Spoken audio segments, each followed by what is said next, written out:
My name is Serafina, and I am 24 years old. Last Christmas Eve, my parents suspended my medical school funding because I refused to apologize to my brother Marcus for embarrassing him at his engagement party. What they did not know was that I had discovered something that would destroy everything they believed about their precious golden boy. By New Year's Day, Marcus was in handcuffs, my parents were begging for my forgiveness, and our family name was splashed across every local news outlet for reasons they never saw coming. Before we dive into this wild family revenge story, let me know where you are watching from in the comments below. If you are ready to hear how I turned my family's betrayal into the sweetest justice, smash that like button and subscribe for more dramatic family tales. Trust me, you will want to stick around for this one, because what I uncovered about Marcus will leave you absolutely speechless. Growing up in the Sullivan household meant living in the shadow of Marcus, my older brother who could apparently do no wrong. While I worked multiple jobs to pay for my pre-med courses, Marcus glided through life on my parents' endless financial support. They paid his rent, bought his cars, and even funded his startup ventures that consistently failed. When I asked for help with tuition, they told me that struggle would make me stronger. The breaking point came at Marcus's engagement party 3 weeks before Christmas. I had just finished my first semester of medical school, exhausted from studying and working nights at the hospital as a medical assistant to pay my bills. Marcus was announcing his engagement to Rebecca, a sweet kindergarten teacher who clearly adored him. During his speech, he made several comments about how some people in the family needed to learn responsibility and stop asking for handouts. The room fell silent. Everyone knew he was talking about me. My parents beamed at him proudly while I felt my face burn with humiliation. But what really triggered my response was when Marcus added, "I have worked hard for everything I have earned, unlike others who expect everything handed to them." I stood up and calmly said, "Really, Marcus? Because last I checked, Mom and Dad are still paying your rent." The room erupted in uncomfortable laughter, and Rebecca looked confused. Marcus's face turned red, and he stammered something about how that was temporary assistance. My mother immediately pulled me aside after the party. "Serafina, you embarrassed your brother on his special night. This jealousy has gone too far." My father nodded grimly. "You owe Marcus an apology, and until you give him one, we are suspending any financial support for your education." I was stunned. "You are cutting off my medical school funding because I pointed out the truth about Marcus?" "We are teaching you about respect," my mother replied coldly. "Marcus has always been responsible with money, and he deserves our support. You clearly need to learn some humility." That night, I sat in my tiny apartment, staring at my medical school bills and wondering how I would manage. But anger quickly replaced despair. I decided to do some digging into exactly how responsible Marcus really was with my parents' money. I started by checking his social media accounts. Marcus lived lavishly, expensive restaurants, designer clothes, weekend trips to ski resorts. All while my parents believed he was struggling to establish his career. Then I remembered something odd from the engagement party. Rebecca had mentioned that Marcus told her he owned his apartment building and was collecting rent from other tenants. This was interesting because I knew my parents were paying his rent. So either Marcus was lying to Rebecca about his financial situation, or something else was going on. I decided to visit the county recorder's office to check property records. What I found made my blood run cold. Marcus did not own his apartment building, but he had been collecting rent from 3 other tenants in the building for over 18 months. According to the records, these tenants had been paying Marcus directly, believing he was the landlord or property manager. The real landlord, Mrs. Chen, had been trying to evict the tenants for non-payment of rent. I dug deeper. Marcus had created fake leases, collected security deposits, and had been pocketing thousands of dollars while the actual landlord received nothing. The tenants, mostly young professionals like myself, had no idea they were being scammed. They thought they were paying legitimate rent. But it got worse. I found court documents showing that Mrs. Chen was suing the building's tenants for back rent and damages. These innocent people were about to lose their homes and face financial ruin because of Marcus's scheme. One of the tenants was a single mother with 2 young children. I spent the next week gathering evidence. Bank records that I accessed through a friend who worked at Marcus's bank showed regular deposits from multiple people. I photographed the fake leases Marcus had created, complete with forged signatures. I even discovered that he had been using our father's business letterhead to create fake landlord credentials. The most damning evidence came when I followed Marcus one afternoon. He met with a potential new tenant, a college student, and I watched him collect first month's rent plus a security deposit for an apartment that he had no legal right to rent. The student handed over $3,000 in cash, believing he was securing housing for the spring semester. As I sat in my car watching this transaction, I realized the full scope of what Marcus was doing. This was not just lying to my parents about money, this was systematic fraud that was destroying innocent people's lives. The single mother I had read about in the court documents was facing eviction right before Christmas because she had been paying Marcus instead of the real landlord. That evening, I called Rebecca. "Hey, I was wondering if I could take you out for coffee." I wanted to apologize for the awkwardness at the engagement party. Rebecca was sweet about it. "Oh, Serafina, do not worry about that. Marcus explained that you have been going through a tough time with medical school stress." During our coffee meeting, I gently probed about Marcus's finances. "It must be nice that Marcus is so established." "He mentioned owning rental property?"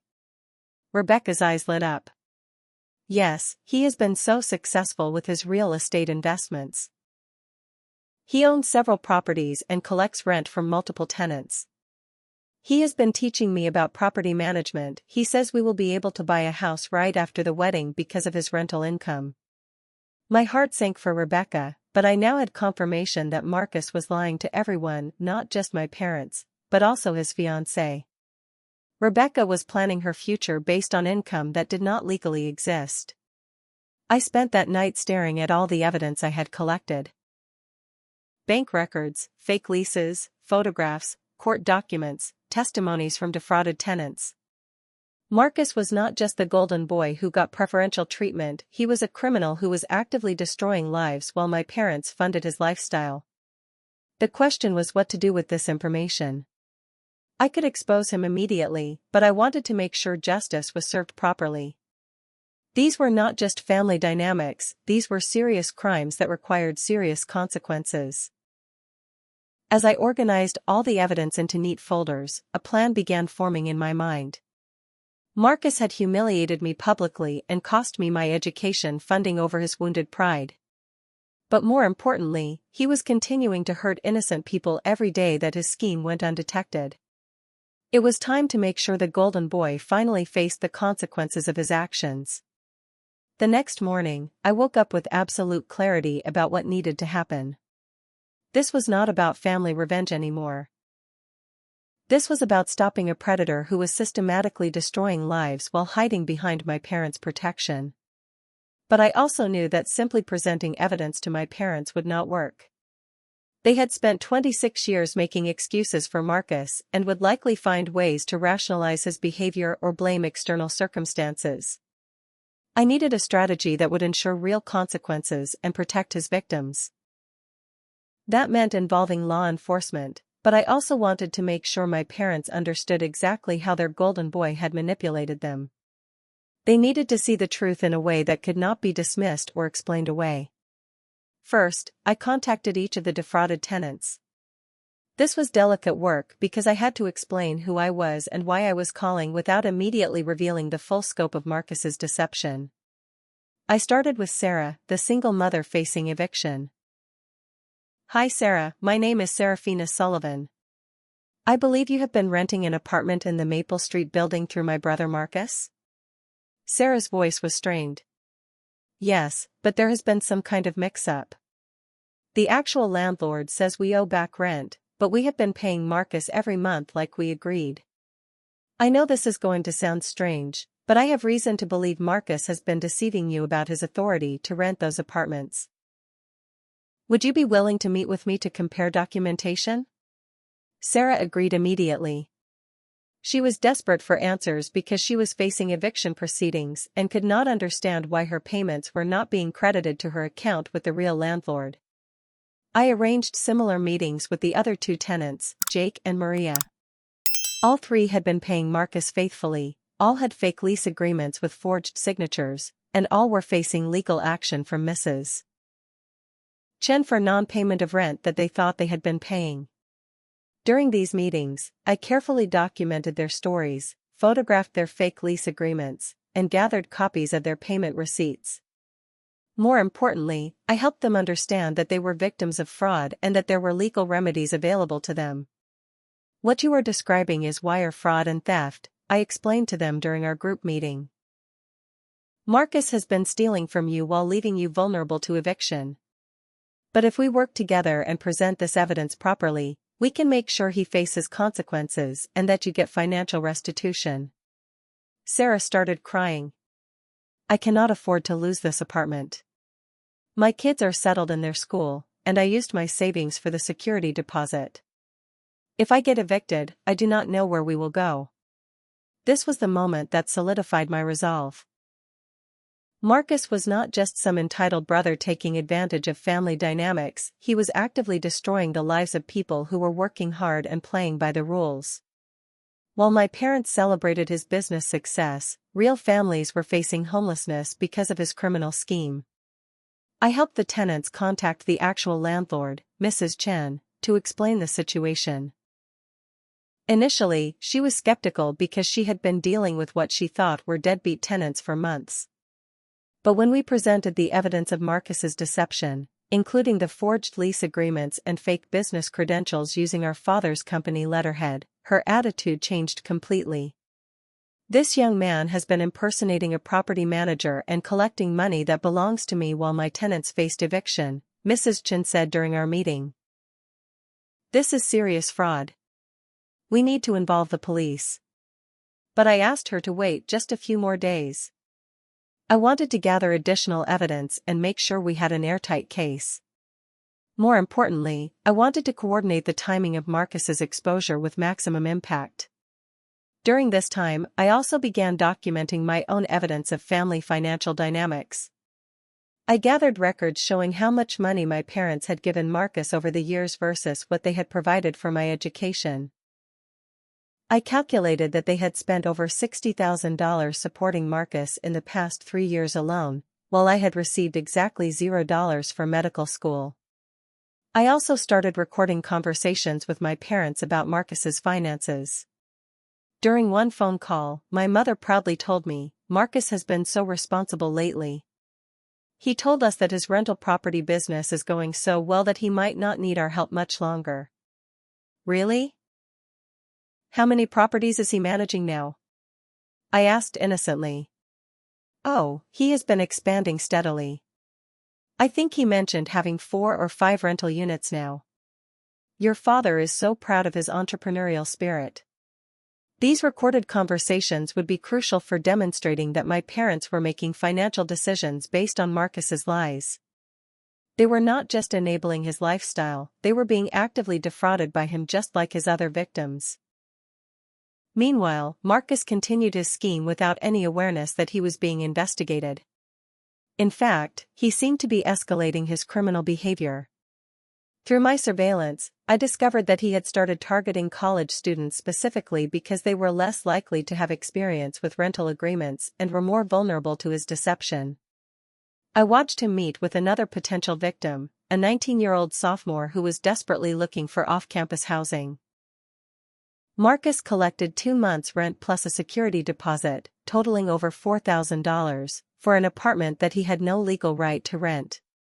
This student would discover the deception only when the real landlord tried to evict him for non-payment. By the time I finished my investigation, I had documented evidence of Marcus defrauding at least 7 different people, stealing over $25,000, and creating legal nightmares for families who thought they were paying legitimate rent.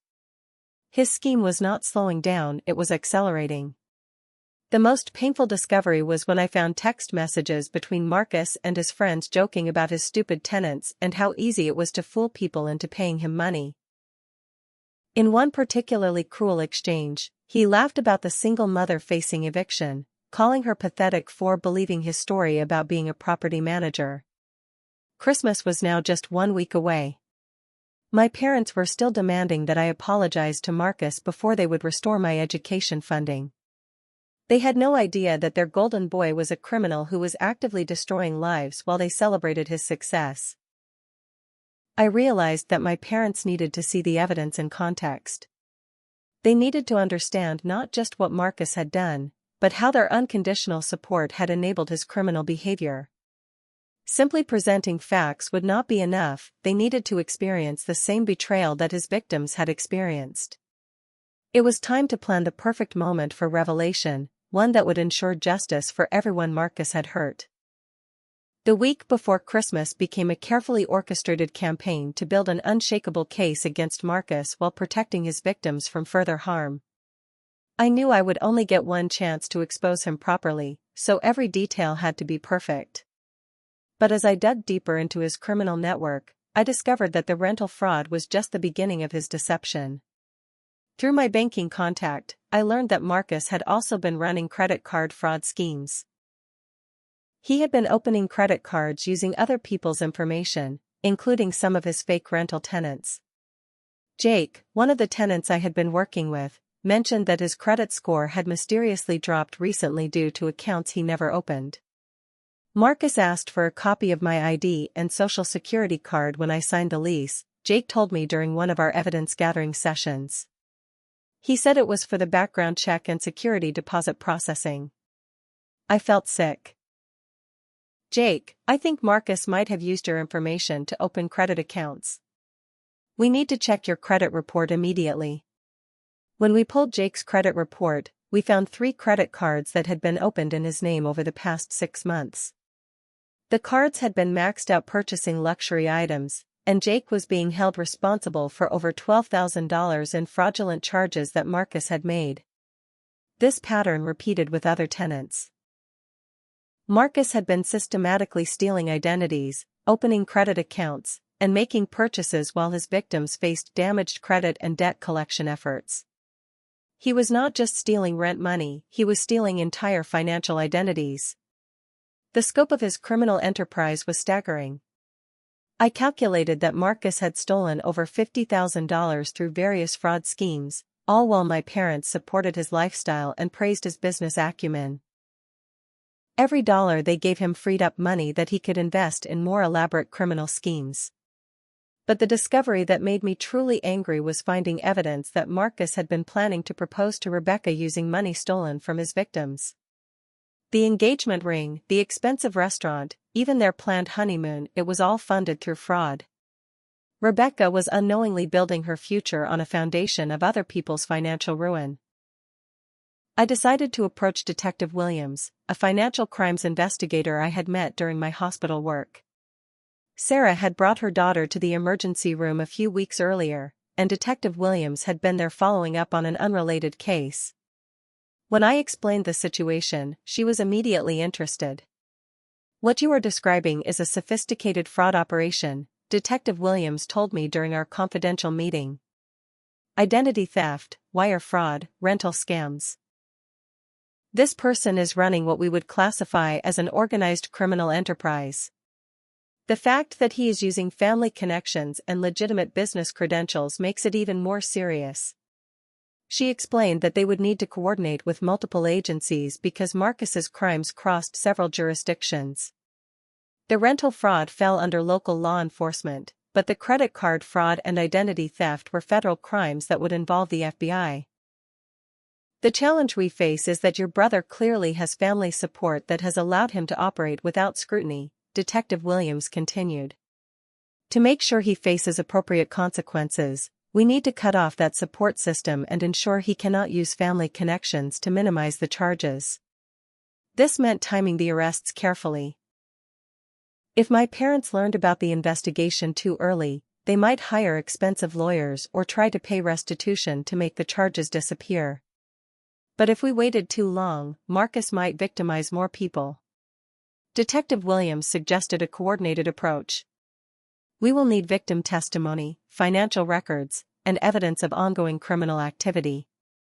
But we also need to make sure your parents understand that they have been enabling criminal behavior, not business success. Over the next few days, I helped coordinate testimonies from all of Marcus's victims. Sarah, Jake, and Maria were eager to cooperate with law enforcement, especially after learning about the identity theft component. The college student Marcus had most recently defrauded was devastated when he learned that his security deposit had funded Marcus's criminal lifestyle rather than securing legitimate housing. Mrs. Chen, the actual landlord, was also eager to press charges. This young man has cost me months of lost rental income and legal fees pursuing tenants who thought they were paying him, she told Detective Williams. I want to make sure he faces full consequences for what he has done to my business and these families. But the most important ally I gained during this period was Rebecca. I struggled with whether to tell her the truth about Marcus before his arrest, but I ultimately decided she deserved to know what she was marrying into. I invited Rebecca to lunch under the pretense of planning a surprise for Marcus. Rebecca, I need to tell you something important about Marcus, and I need you to hear me out completely before you respond. Rebecca looked concerned. Is everything okay? Is this about the engagement party incident? No, this is much more serious than family drama. I took a deep breath. Marcus has been lying to you about his finances. He does not own rental properties, and the money he claims to earn from real estate is actually money he has stolen from innocent people. Rebecca's face went pale. What are you talking about? I showed her the evidence carefully and gently. Bank records proving that Marcus was collecting money from fake tenants. Court documents showing that real tenants were facing eviction because their payments were going to Marcus instead of actual landlords. Credit reports showing that Marcus had been stealing identities and opening fraudulent accounts. The engagement ring he bought you was purchased with money stolen from a single mother who is now facing eviction right before Christmas, I told her quietly. Rebecca started crying. This cannot be true. Marcus would never do something like this. He loves me. Rebecca, I know this is devastating, but Marcus has been deceiving everyone, including you. The life he has been promising you is built on destroying other people's lives. I gave her copies of all the evidence and Detective Williams's contact information. You do not have to decide anything right now, but you deserve to know the truth before you marry him. Rebecca left our lunch meeting in shock, but she called me that evening. I confronted Marcus about the rental properties. I asked him to show me the deeds and rental agreements. What did he say? He got angry and accused me of not trusting him. He said his business documents were confidential and that asking to see them showed I did not believe in our relationship. Rebecca's voice was shaking. But Serafina, a man who loves me should be willing to prove his honesty when I ask directly. What are you going to do? I am going to talk to that detective you mentioned. If Marcus is innocent, he should want to clear this up immediately. If he is guilty. Rebecca paused.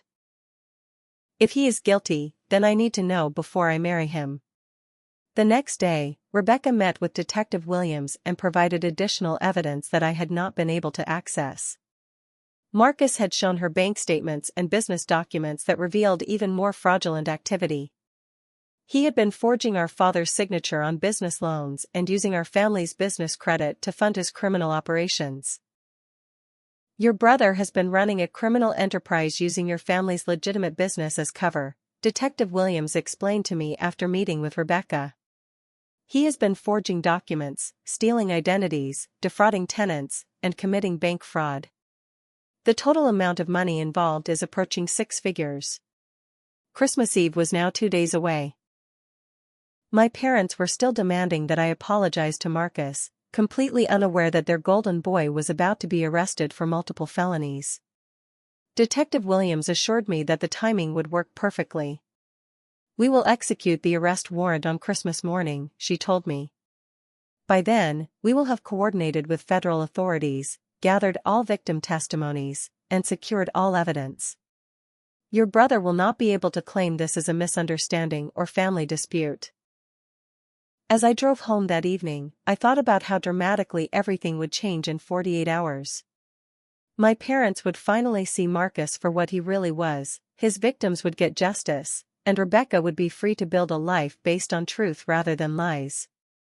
The golden boy was about to fall, and this time, there would be no family money or excuses to save him. I've completed parts 1 to 4 as requested, totaling approximately 3,688 words. The story is building strong momentum with the discovery of Marcus's criminal enterprise, the gathering of evidence and allies, and the setup for the dramatic Christmas morning arrest. Christmas morning arrived with crisp winter air and the promise of justice. I woke up early, knowing that by evening, everything would be different. Detective Williams had confirmed that the arrest would happen at 10 in the morning, just as my family was gathering for our traditional Christmas brunch. My parents had called the night before, making one final attempt to get me to apologize to Marcus. "Serafina, this has gone on long enough," my mother said. "Christmas is about family and forgiveness. Just call Marcus and tell him you are sorry for embarrassing him. Then we can restore your funding and move forward." "I will be there for Christmas brunch," I told her. "And I promise this situation will be resolved today." What my parents did not know was that I had already coordinated with Detective Williams to have the arrest happen during our family gathering. It was important that they witness Marcus being taken into custody so they could not later claim the charges were fabricated or that this was some kind of misunderstanding. I arrived at my parents' house at 9:30, carrying a large envelope containing copies of all the evidence I had gathered. Marcus was already there with Rebecca, who looked pale and nervous. She had decided not to tell Marcus about her meeting with Detective Williams, but the stress was clearly affecting her. "Serafina." My father greeted me warmly. "We are so glad you decided to join us. Are you ready to apologize to your brother so we can put this behind us?" Marcus smirked at me from across the room.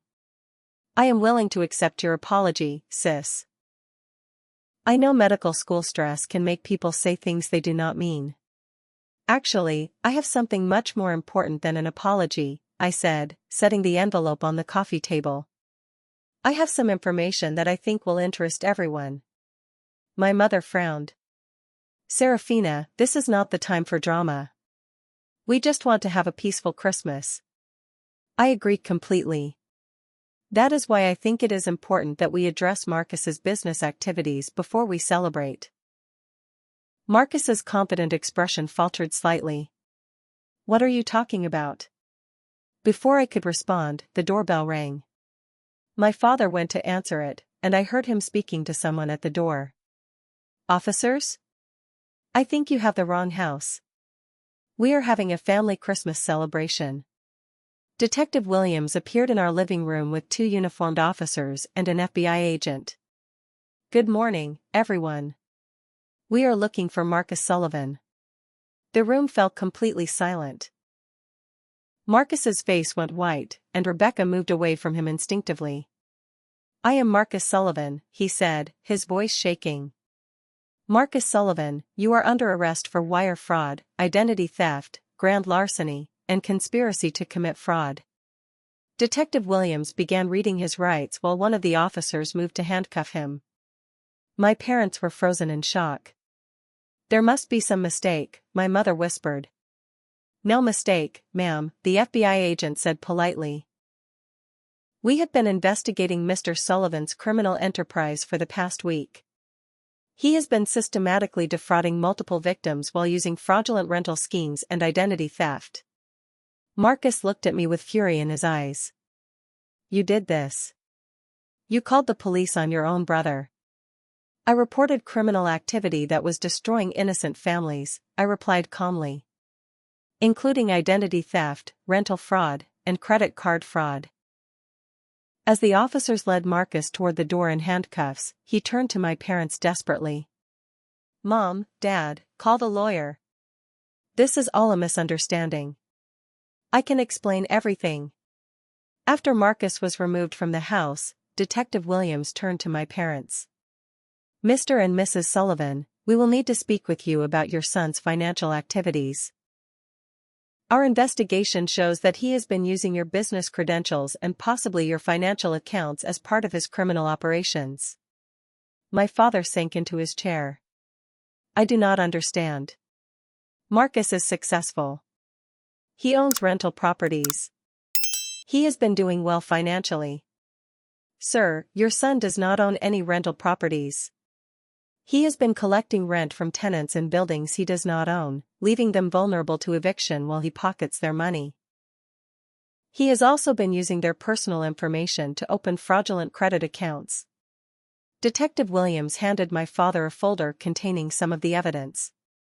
Your son has stolen over $50,000 from multiple victims, including a single mother who is facing eviction with her 2 young children because the rent money she paid your son never reached her actual landlord. My mother was reading through the documents with trembling hands. But Marcus told us his business was successful. He said he was making good money from real estate investments. Ma'am, every dollar your son claimed to earn through legitimate business was actually money stolen from innocent people. The engagement ring he bought his fiancée, the expensive dinners, the designer clothes, all of it was funded through fraud. Rebecca spoke up for the first time. Mrs. Sullivan, I had no idea about any of this until Serafina showed me the evidence yesterday.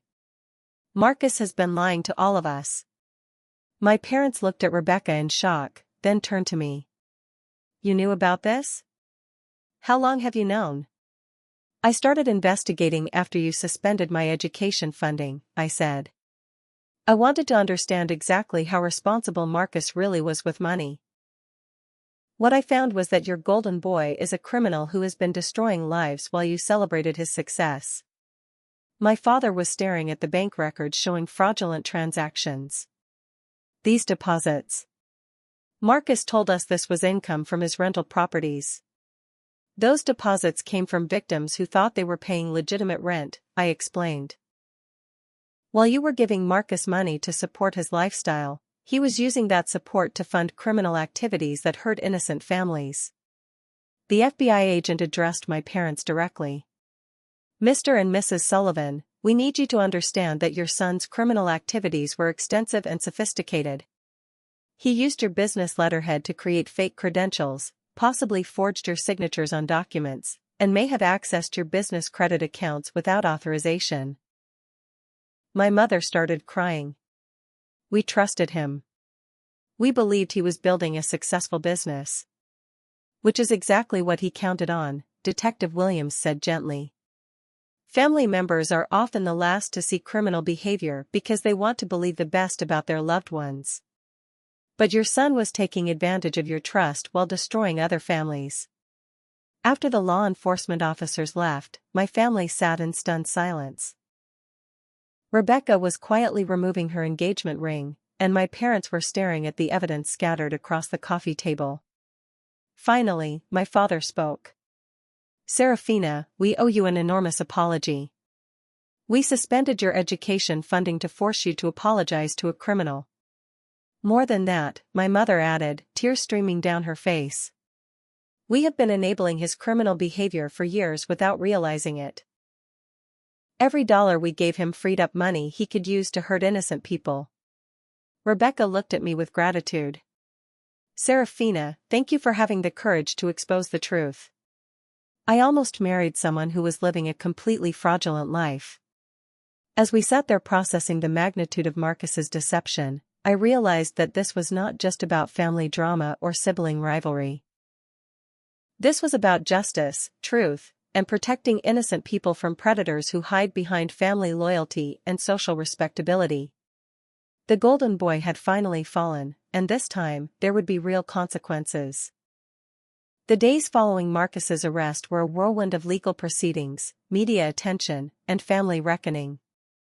What started as a private family matter quickly became a public scandal that exposed the true extent of Marcus's criminal enterprise and its impact on our entire community.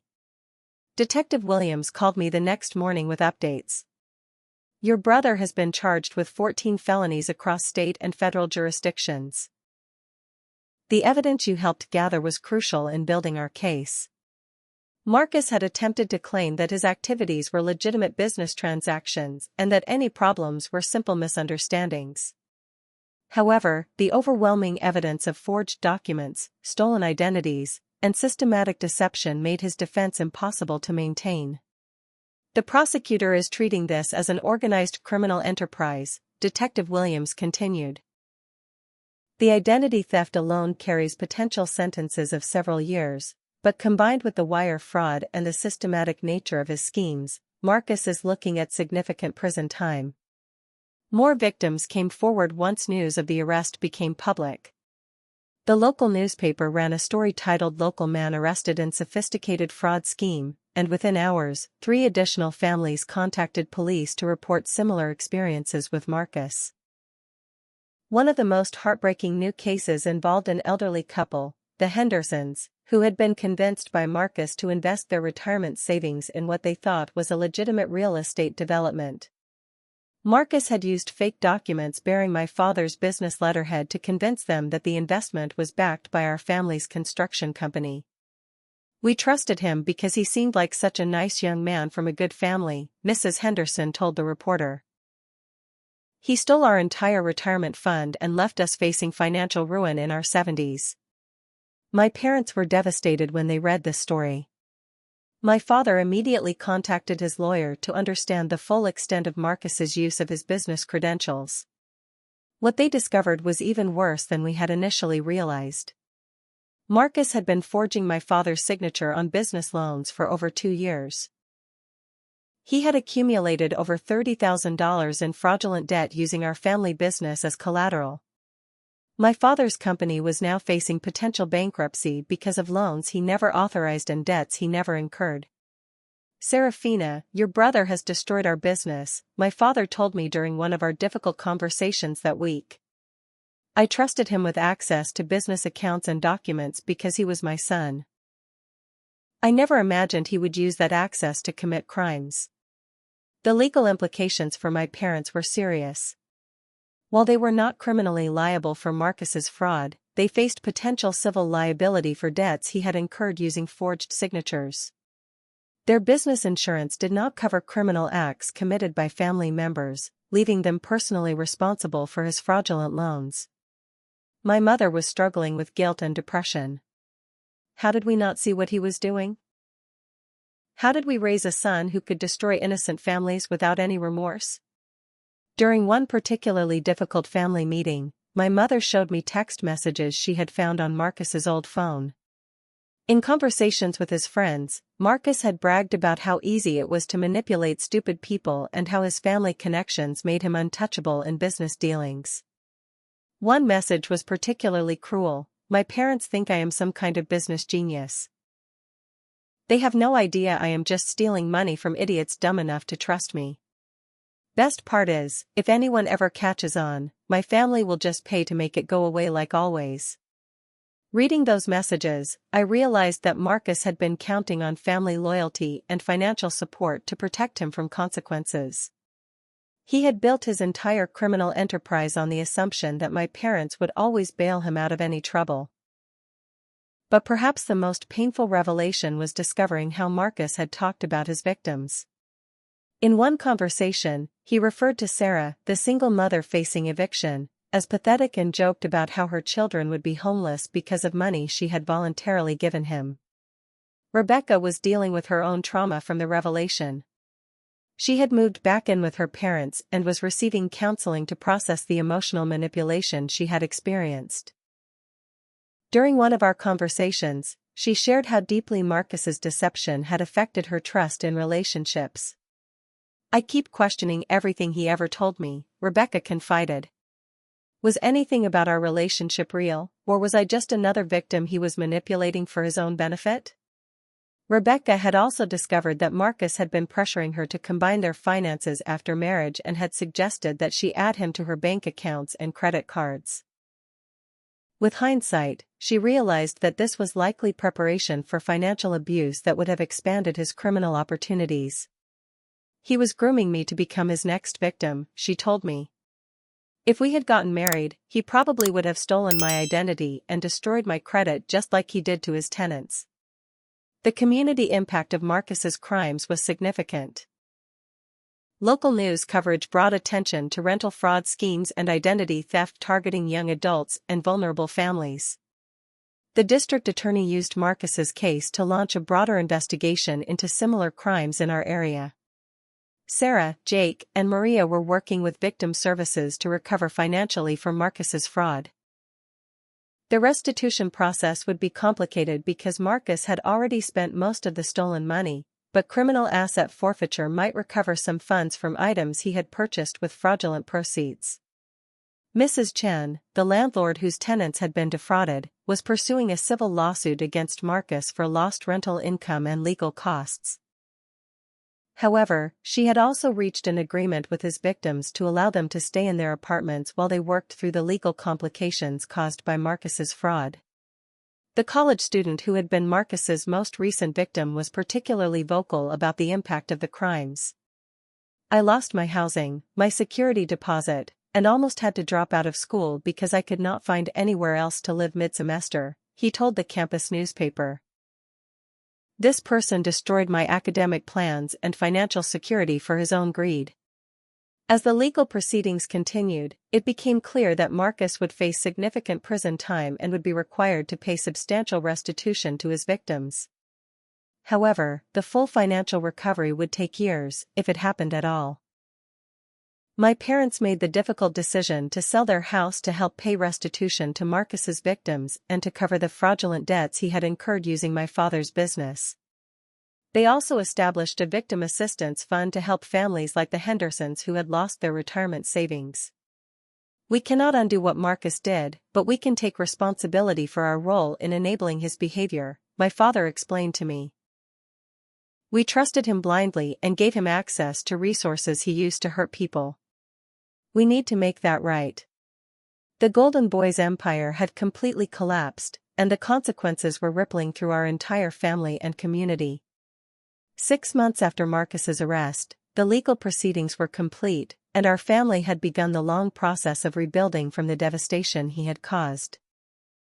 Marcus pleaded guilty to all charges in exchange for a reduced sentence of 8 years in federal prison, with requirements to pay full restitution to his victims. The plea agreement included detailed admissions of his criminal activities and prevented him from appealing his conviction. During a sentencing hearing, several victims gave impact statements that made clear the lasting damage his crimes had caused to their lives and financial security. Sarah, the single mother, spoke directly to Marcus during sentencing. "You stole my children's security and nearly made us homeless during Christmas because of your greed. You are not a victim of circumstances, you are a predator who targeted families like mine because you thought we were powerless to stop you." Marcus showed no remorse during the proceedings. Even when given the opportunity to address his victims, he offered only a scripted apology that his lawyer had clearly written. Several victims commented that his lack of genuine remorse made clear that he would have continued his criminal activities indefinitely if he had not been caught. My parents attended every court hearing and personally apologized to each victim. They had sold their house and used the proceeds to establish a victim restitution fund that supplemented the court-ordered payments. While they could not undo the damage Marcus had caused, they took full responsibility for their role in enabling his behavior. We realize now that our unconditional support taught Marcus that actions do not have consequences, my mother explained to the victims during one hearing. "We failed these families by not holding our son accountable for his behavior before it escalated to criminal activity." The experience fundamentally changed my parents' perspective on family loyalty and financial support. They had entered counseling to understand how they had enabled Marcus's destructive behavior and to learn healthier ways to show love and support for family members. My father's business survived the financial damage, but barely. He had to take on substantial debt to cover the fraudulent loans Marcus had created, and it would take several years to fully recover financially. However, he told me that the business consequences were less important than understanding how his blind trust had contributed to real families being hurt. "I gave Marcus access to business resources without oversight because I trusted him as my son," my father reflected. But trust without accountability is not love, it is enabling. I will never make that mistake again. My relationship with my parents was slowly healing, but it required honest conversations about years of unequal treatment and the impact their favoritism had on our family dynamics. They acknowledged that their financial support for Marcus had not been based on merit or need, but on their perception of him as the successful son who deserved investment. "We owe you more than an apology for suspending your education funding," my mother told me during one of our family counseling sessions. "We owe you an acknowledgement that we failed to see your character and achievements because we were so focused on protecting Marcus from consequences."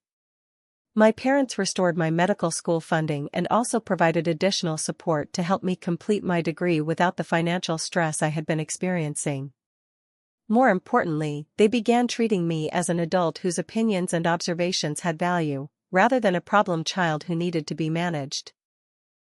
Rebecca and I had developed a strong friendship based on our shared experience of uncovering Marcus's deception. She had decided to pursue a career in victim advocacy, partly inspired by her own experience and partly by meeting the families Marcus had hurt. "Going through this showed me how easy it is for predators to manipulate people who want to trust and believe the best in others," Rebecca told me. "I want to help other people recognize these patterns before they become victims." Rebecca had also become involved in financial literacy education, helping young adults understand rental agreements, credit monitoring, and how to protect themselves from fraud schemes. Her work was helping prevent other families from experiencing what Marcus's victims had endured. The community response to Marcus's crimes had been largely supportive of his victims and critical of the systems that allowed him to operate undetected for so long. Local landlords implemented stricter verification processes for rental agreements, and banks increased security measures for identity verification. Sarah had been able to keep her apartment and was working with victim services to repair the credit damage caused by Marcus's identity theft. Her children were thriving in their school, and she had started a support group for fraud victims that met monthly at the community center. Jake had recovered most of his stolen identity information and was pursuing a lawsuit against the credit card companies that had failed to verify his identity before opening fraudulent accounts. His case was helping establish better consumer protections against identity theft. Maria had used her experience to become a tenant advocate, helping other renters understand their rights and recognize fraudulent rental schemes. She worked with local housing organizations to educate vulnerable populations about predatory practices. The Henderson couple, whose retirement savings had been stolen, were slowly recovering financially with help from victim services and community fundraising.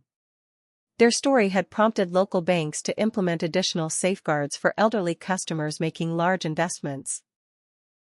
As for me, I was thriving in medical school with the renewed support of my parents and the confidence that came from successfully exposing a criminal enterprise. The experience had taught me valuable lessons about trusting my instincts, gathering evidence, and standing up for justice even when it meant challenging family dynamics. I had also learned that real family is not about blood relations or unconditional support for harmful behavior. Real family is about people who hold each other accountable, support each other's growth, and work together to protect vulnerable people from those who would exploit them. Marcus was serving his sentence in federal prison and would be eligible for parole in 6 years with good behavior. My parents had established boundaries around future contact with him, making clear that any relationship would depend on genuine acknowledgement of his crimes and commitment to making amends to his victims. The victims of Marcus's crimes had formed their own support network and remained in contact with each other and with my family. Several had become advocates for fraud victims and worked to prevent similar crimes in our community. Looking back on the experience, I realized that exposing Marcus's crimes was not really about family revenge or sibling rivalry. It was about choosing justice over family loyalty, truth over comfortable lies, and protection of the vulnerable over protection of the privileged.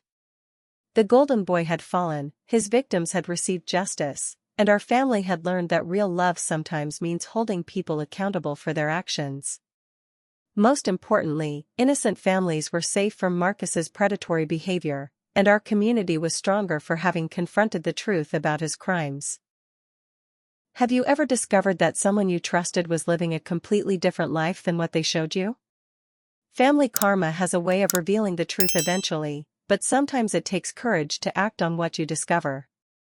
What would you have done in my situation, protected family loyalty or chosen justice for the victims? If this story resonated with you, please hit that like button and subscribe for more real-life family drama stories. Share this with anyone who needs to hear that standing up for what is right is always worth it, even when it means challenging family dynamics. Thank you for listening to my story, and remember that sometimes the most loving thing you can do is refuse to enable someone's harmful behavior. Justice served tastes sweetest when it protects innocent people from those who would exploit them.